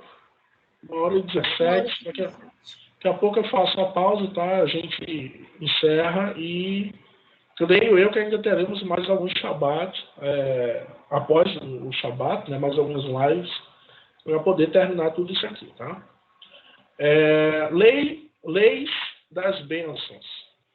Entre a Berahá, a bênção, né? Inclusive vocês vão ver muito essa palavra Berahá e não Brahá, como vocês estão habituados. Inclusive essa aqui é a forma correta no bom hebraico, tá? A forma correta é Berahá e não Brahá. Tá? Entre a Berahá, a bênção do Hamotzi, que é a bênção do pão, tá? Lembrando que dependendo do pão, a bênção muda, tá? E comer o pão, é proibido dizer o versículo Adonai Meler, Adonai Malar e etc. Tá? Então, olha aqui que interessante. Muitas vezes a pessoa não sabe, como eu falei, a editora pegou lá, copiou do dia da semana, colocou na bênção aqui do pão, né? E coloca inteiro lá e a pessoa vai e fala isso aqui. Nessa bênção não pode. E isso aqui não é invenção de homem, tá? O homem que inventou, que disse que não pode, por isso, para ter regra. Não, isso aqui no reino espiritual tem implicações, sim. Aquele que segue, inclusive, uma das coisas mais lindas que tem ao momento é o ápice. Eu sempre espero com muita alegria a Seudah Shelishit, que acontece ali um pouquinho antes do pôr do sol, no Shabat, que é um momento cabalístico sublime, né, onde a face de Zeir Anpin, a face menor, das Sefirot, da manifestação do Criador é invocada, e a gente sente realmente que a dimensão é como se a gente tivesse adentrado em uma outra dimensão. Então, nada do que é falado aqui é da cabeça do homem. Isso aqui eu vou falar em tal momento, isso aqui eu não falo. Não é só por isso. Pat Rabá, Bexnin, ou seja, massa para fazer biscoitos ou qualquer coisa crocante. Toda massa feita com mel, açúcar, leite ou com sucos naturais, fazendo-se sentir o gosto e o sabor dos sucos, a Berahá será Boré Miné Mesonot. Então nós temos duas bênçãos para pães também e feitos com cereais. A primeira é a Hamotzi, tá? Essa aqui é a mais elevada. Geralmente é para os pães mesmo, de Shabat, por exemplo, tá? A Halá. E aquelas que entram em massas de biscoito ou coisa crocante, toda a massa feita com mel, açúcar, leite e sucos naturais, e você consegue sentir o sabor desses sucos, do mel, do açúcar, do leite também, a bênção automaticamente muda para Boré Miné Mesonot. E se fixar a seudá, ou seja, a refeição, sobre eles, a Berahá será Hamotzi e depois Birkat Hamazon. Tá? Então, se ao invés das halot, dos pães de Shabat, por exemplo, eu estou falando de Shabat, mas ele não está falando só de Shabat aqui não, eu que estou dando esse exemplo. Se ao invés dos pães de Shabat, você pegar essas aqui do Boré Miné Mesonot, tá? Se a seudá foi fixado sobre eles, então a Berahá também vai ser Hamotzi e vai fazer o Birkat Hamazon, que é a maior bênção alimentícia que tem. Né? Ela é enorme, tem que ter a quantidade de homens mínima para fazer essa bênção, as mulheres também participam, tá? E é uma bênção bem longa mesmo, mas com muitas bênçãos mesmo, principalmente sobre o lar, sobre o marido, sobre a esposa, os filhos. Em relação à quantidade para se fixar a seudá, em princípio deverá comer a quantidade como de 4 ovos. Né? Então, o que é uma refeição pela Alahá, pela lei judaica? É isso que ele está falando. Para você fixar uma seudá, ou seja, para você dizer, eu fiz uma refeição, o mínimo, a quantidade que deverá ser fixada é de 4 ovos. O equivalente a 224 gramas em volume. Tá? É volume, não necessariamente peso, mas em volume. É um alimento volumoso. E se comer a quantidade como de 3 ovos, algo em torno de 186 gramas em volume, então entrará em uma dúvida pela lei, sendo melhor esforçar-se sempre para comer ao menos 3 ovos ou então 4 ovos para sair de toda e qualquer dúvida. Essa dúvida que ele diz que entrará pela lei, mais à frente vai ser falado sobre isso. É que, primeiro, o peso dos ovos não são sempre o mesmo, obviamente. O volume também não. E o tamanho dos ovos tem sido alterado com o tempo. Né? Hoje em dia é muito comum a gente sabe, né, que a galinha está dando os ovos aí cada vez menores. Então é isso que ele está dizendo. Então o ideal é comer sempre acima de 4 ovos.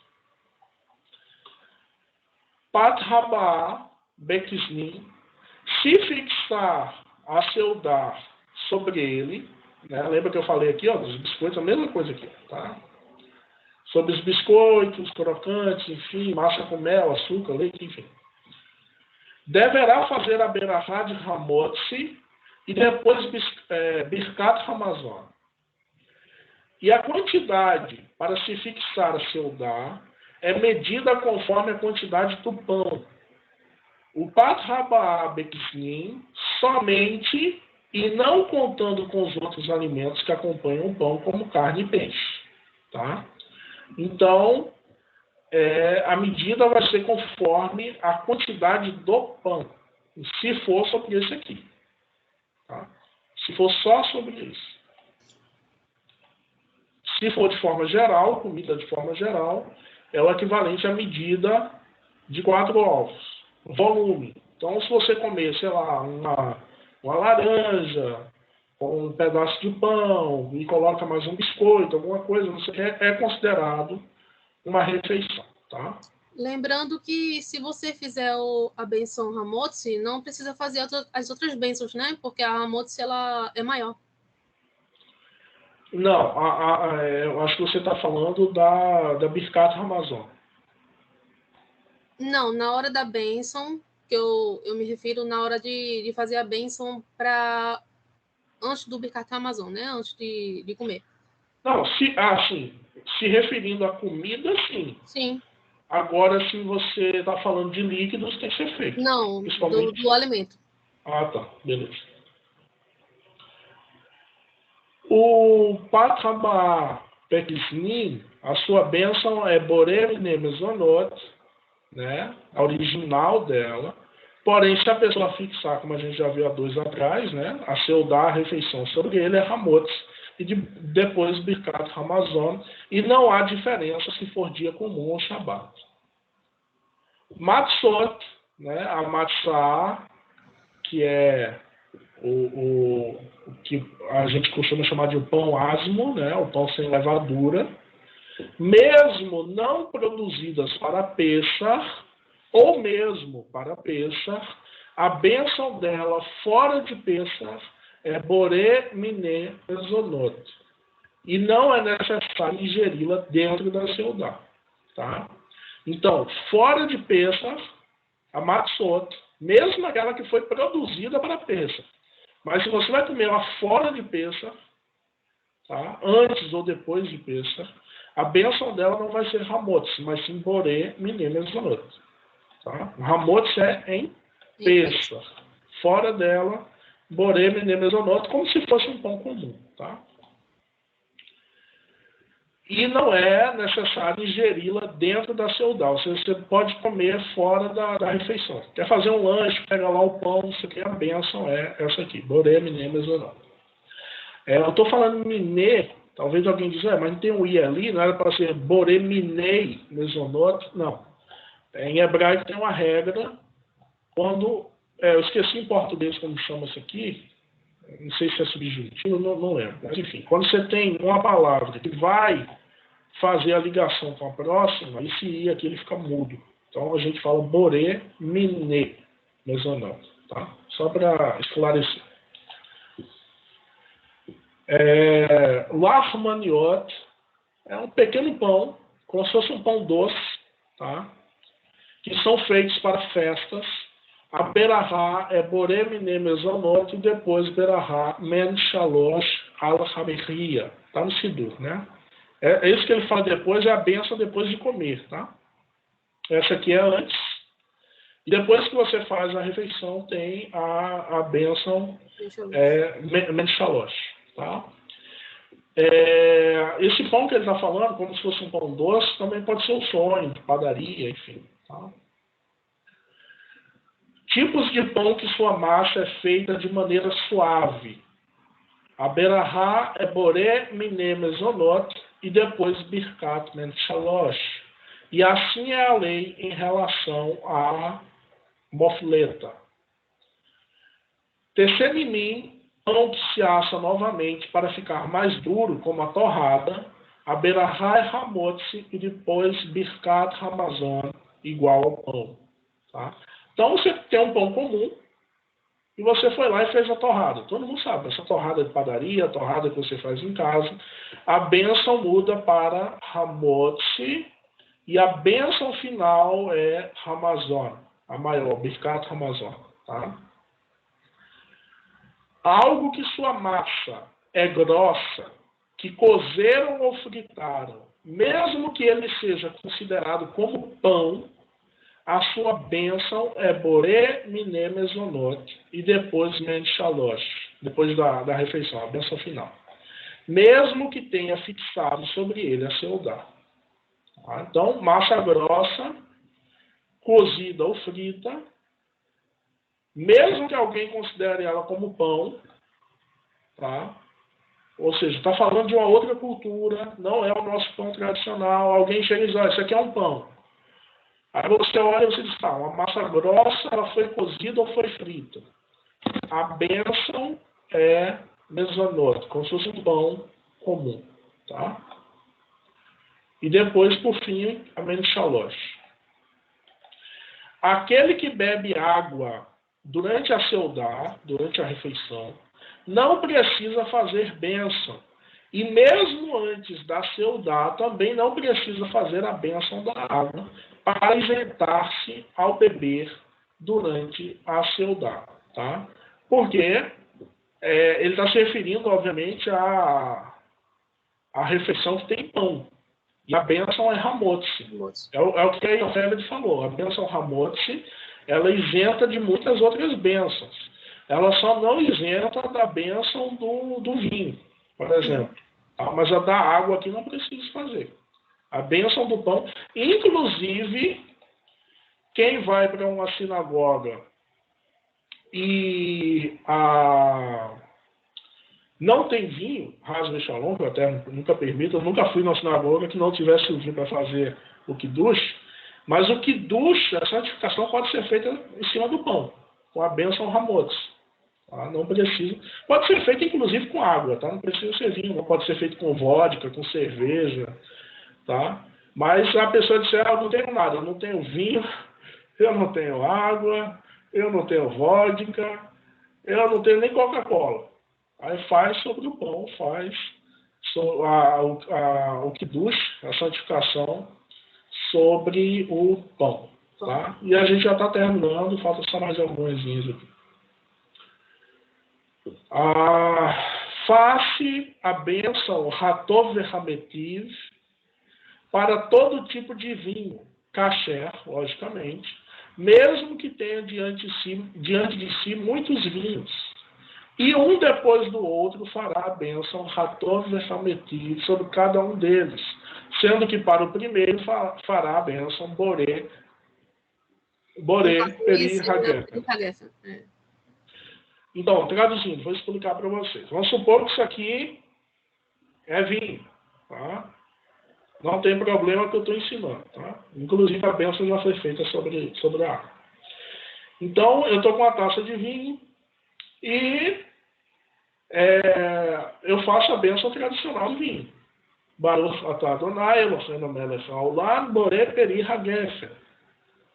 Aí vem meu amigo senhor Xavier, estou na casa dele, e me traz lá um outro vinho, né, que ele comprou lá em Israel, quando ele foi recentemente, e diz, olha, esse é um momento especial, quero dar uma honra aqui para vocês, vamos abrir esse vinho.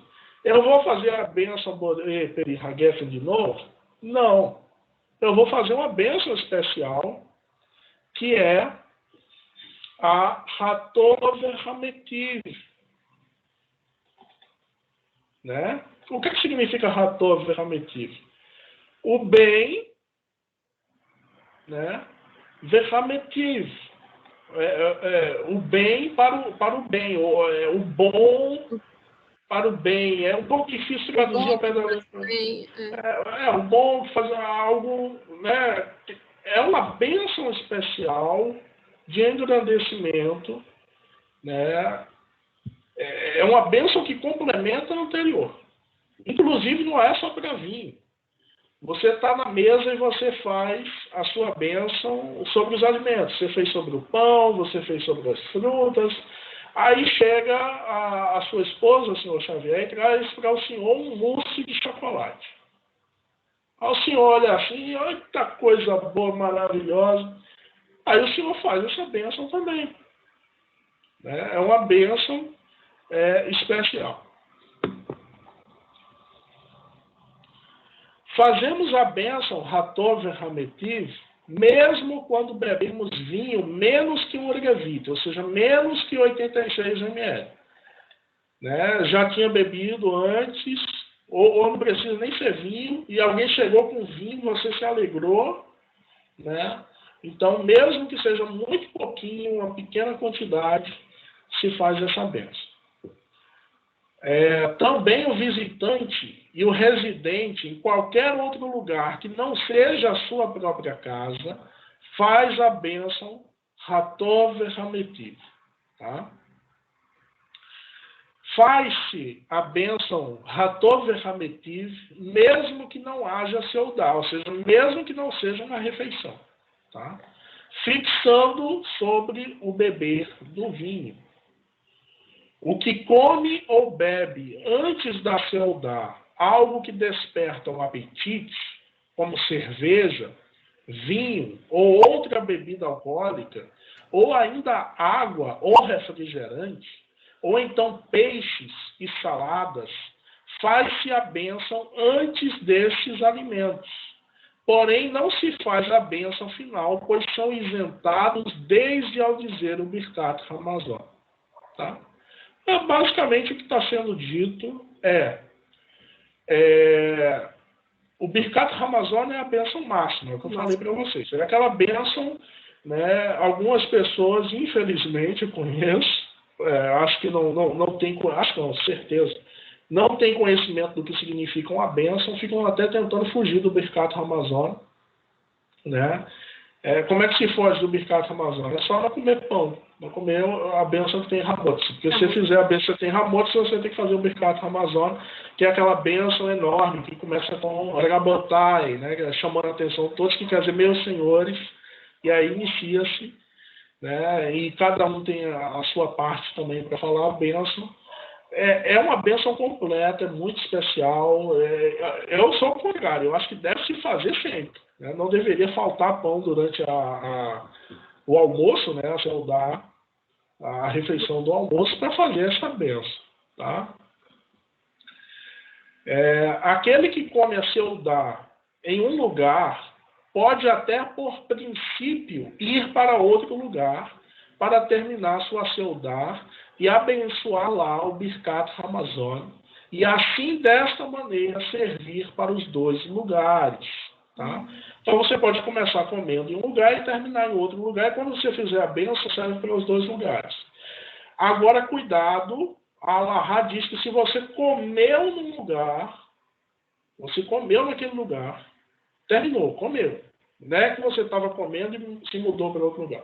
Você comeu, limpou o prato, terminou a sua refeição. Você não pode sair do recinto sem recitar a bênção posterior. Seja a Men Shalosh, seja o Birkat Hamazon. Tá? Espiritualmente, isso é muito... Não é legal. O que é sair do local? É passar por uma porta, ou mesmo um lugar que tem uma divisória. Não precisa nem ser uma porta. Tá? Tem casas que tem aquela meia paredezinha, né? Divide um lugar e outro, não é nem uma porta. Não pode. Então, se você comeu ali, você tem que fazer a bênção ali mesmo. Você não pode sair daquele lugar até fazer a bênção. Esqueceu e não disse o Yaleh Veyavô no Birkat Hamazon em Yotov, nos feriados. Se acaso lembrar, antes de começar a Berahá, Hatov Hametiv, né, antes dessa bênção, dirá, Baruch atah Adonai, Eloheinu melech haolam, asher natan yamim tovim. E continua. E se lembrar, depois que já começou o Hatov Hametiv, deverá voltar e dizer a bênção do Birkat Hamazon desde o começo. Sobre a mistura do etrog, deve-se fazer a bênção Boré Peri Haetz. O etrog, quem já participou de Sukkot, né, é aquele limão, que alguns chamam de siciliano, mas ele é originário de Israel, né? Mas lá na Sicília ganhou o nome de limão siciliano, mas dizem que o de Israel é ainda mais diferente em questão de sabor do que o limão siciliano. Então ele está falando desse aqui, tá? Sobre a mistura de etrog, ou seja, se você fez alguma coisa, misturou o etrog, o limão, com outra fruta, outra refeição, deve-se fazer a bênção Boré Peri Haetz, né? Que criou o fruto das árvores. A bênção da banana É Boré Peri Hadamá. Tem muita gente que erra isso aqui, porque acha que a banana dá uma árvore também. Banana não, aquilo ali não é uma árvore, a bananeira não é uma árvore, tá? E mesmo que fosse, tudo aquilo que tira a sua força diretamente da terra é Boré Peri Hadamá. Batata, macaxeira, aipim, como queira chamar, melão é rasteiro, né, senhor Xavier? No chão também, né? Se eu não me engano. Acho que sim. Tudo que dá diretamente da terra, Boré Peri Hadamá, tá? Deu na árvore, no alto, Boré Peri Raedes. Não há costume de que as mulheres façam o Birkat Hagomel. Tá no Sidur também. Costuma-se dizer, antes da bênção Hagomel, esses 3 versículos. Hallelujah Ode Adonai Bechol Levav Besod Yesharim Veda. Rodul Adonai Kitov Kileolam Hasdo. Yodul Adonai Hasdo Venifleotav Livne Adam. Tá? Não há costume, lembrando, isso aqui é costume. Se a pessoa não fizer, não tem problema, isso é costume. Tá? Não há costume de se fazer a bênção de Hatov Hametiv se sua esposa gerou um menino. Tá? Não é um costume. Quer fazer, também não tem problema. Bar Mitzvah faz a bênção Sherahiano depois de colocar o talit e o tefilim e deve ter a intenção, kavaná, sobre o talit e também sobre o tefilim. Sobre os trovões, faz a bênção sem mencionar o nome do Eterno, Baruch Shekohog Virator Maleolam. E sobre os relâmpagos também diz, sem mencionar o nome do Eterno, Baruch Osema Maaseh Bereshit. Então, aquelas bênçãos que a gente vê no Sidur, que está lá, bênção sobre os trovões. Aí você vai ver, está lá o nome do Criador, ou Adonai, alguma coisa do tipo. Não é para falar. A bênção dos trovões não se fala. Tá? Você só fala Baruch, aí não estaria aqui o Adonai? Baruch Atah Adonai? Você fala Baruch e o resto da bênção. Tá? Sobre os relâmpagos, também disse sem mencionar o nome do Eterno. Então, ao invés de Baruch Atah Adonai, você fala Baruch Oseh Maaseh Bereshit. Tá? A gente vai encerrar por aqui, tá? Porque é algo muito técnico, mas é muito bom também depois que vocês estudarem isso. Como eu falei, ao final eu vou colocar esse PDF para vocês também poderem estudar e tirarem as dúvidas de vocês. E a gente vai parar aqui nas leis de Arvit, tá? Que é a oração noturna. A gente tem a oração da manhã, né? A oração da tarde e a oração de Arvit, que é a oração noturna. Inclusive, eu não sei se ele vai... Tem de Shabbat. Eu não sei se mais para baixo ele vai colocar as outras também. Tá? Então, oração da manhã, Shacharit, oração da tarde, a Minha, e oração da noite, o Arvit. Meus queridos, se tiverem alguma dúvida, a Johanna disse que ama essa bênção. Qual era a bênção, Johanna? Eu já passei, eu não li Foi o comentário. o Borei Peri Hagefen. Tinha que ser. A Johanna sabe apreciar um bom vinho, isso aí não dá para negar, não. Meus queridos, se vocês tiverem mais alguma dúvida, é só perguntar. Se não, gratidão a todos vocês, gratidão ao Eduardo, sempre que pode estar aqui com a gente, nos prestigiando.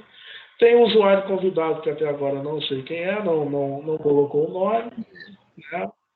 O Hierro teve que sair, avisou ali que a internet dele realmente cai bastante.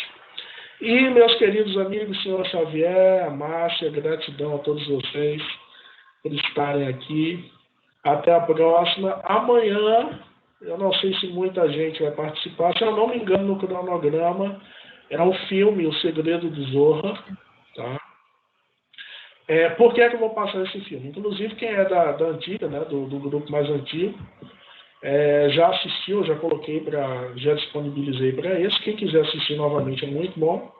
Eu vou colocar esse filme porque a gente, não sei se vocês perceberam, eu estou dando início a uma dinâmica de estudo das Halachot, que vão estar todas elas muito bem conectadas. Nós começamos lá com os tipos de judeus, eu expliquei como é que funciona o mundo judaico, que é muito importante entender isso. Agora estamos tratando das Halachot para entender um pouquinho, porque a gente vai começar a entrar em Halachá bem firme, questões sexuais, questões de casamento, santificação, separação, o que é que pode, o que é que não pode no casamento, qual a obrigação do homem, da mulher, coisas que realmente são bem grandes e a gente precisa ter uma base, precisa começar de um pouco para vocês irem se habituando. Questão de Kabbalah também, eu vou trazer grandes revelações cabalísticas, então por isso eu vou passar esse filme O Segredo do Zorro, que está relacionado com questões de reencarnação, ciclos reencarnatórios, né? Não a própria vida em si, reencarnou uma vida ou outra, mas ciclos de 22 vidas que sim podem ser reiniciados, Hasbe Shalom, que a Terra não permite. E também, próximo mês, eu não sei se vai dar já para iniciar o próximo mês, porque essas questões do Yalkut Shemesh, eles são um pouco extensos, mas se não no próximo mês, em maio, espero já conseguir, a gente vai ter aulas sobre psicologia também. Então eu vou começar a apresentar para vocês aulas sobre psicologia, porque como diz o que na minha opinião hoje é o maior cabalista vivo, que é o Dr. Michael Lightman, discípulo do Baal Hassulam, o mestre da escada, né, o Baba Sali, para você ser um cabalista hoje, você precisa ter 3 coisas. Primeiro, ser um Talmid Chacham, ou seja, um estudioso da Torá, que é o que todos nós estamos fazendo aqui. Segundo, ser um psicólogo, né, você tem que entender de psicologia. E o terceiro, você tem que ter temor aos céus. Que eu acredito que todos nós que estamos nessa busca, estamos no caminho para isso. Então eu vou ensinar algumas coisas de psicologia para vocês, como é que funciona a mente humana, basicamente, né? O que é um perverso, o que é um neurótico, o que é um psicótico, o que leva uma pessoa à perversão, porque a gente vai se debater, vai encontrar com questões disso na Allahá. Na nossa vida, no dia a dia, a gente encontra esse tipo de gente. Pessoas que querem nos manipular, narcisistas, psicopatas, perversos. Né? Um perverso tem cura, não tem cura? Ele pode ir para um psicólogo, ele pode ser atendido? Será que pode? Né? Tem mulheres que a pessoa chega, né, e diz, você é neurótica, ela fica com raiva. Aí não sabe ela que das 3 constituições psíquicas, mentais, a neurótica é de todo mundo, né? Todo mundo sadio, tido como sadio, é neurótico, seja homem, seja mulher. Então, tudo isso também vai ser apresentado para que a gente possa ter uma compreensão maior da Torá, uma compreensão maior, e, inclusive, uma das dimensões, realmente, dos 4 níveis de entendimento do Pardes, da Torá, é psicológico, ele é totalmente psicológico. Se a pessoa não tem conhecimento psicológico, ela não vai conseguir entender muita coisa. Né? Então, eu pretendo começar também aulas relacionadas à psicologia, a gente vai estudar alguns casos também, e depois a gente vai iniciar de fato na Allahá a respeito de coisas bem mais profundas, eu pretendo partir como eu já falei para vocês anteriormente, das leis sexuais, porque o ser humano está ligado intimamente à nefesh, ao nível mais animal, e também ao nível mais elevado, né, que quando a pessoa se eleva, domina essa área. Então, a partir do momento que a gente entender todas essas leis, inclusive eu vou pedir a compreensão de todos vocês, porque às vezes não, quase sempre, a Allahá ela não é fácil de ser entendida. A Allahá ela não é uma linguagem que você leu e é do jeito que está ali. Então, eu vou pedir a todos vocês, quando a gente estiver estudando sobre as halachot, que não se impressionem logo de cara, se assustem com algo que foi falado e questionem de imediato e já façam um julgamento e venham atacar, tá? Porque, por exemplo,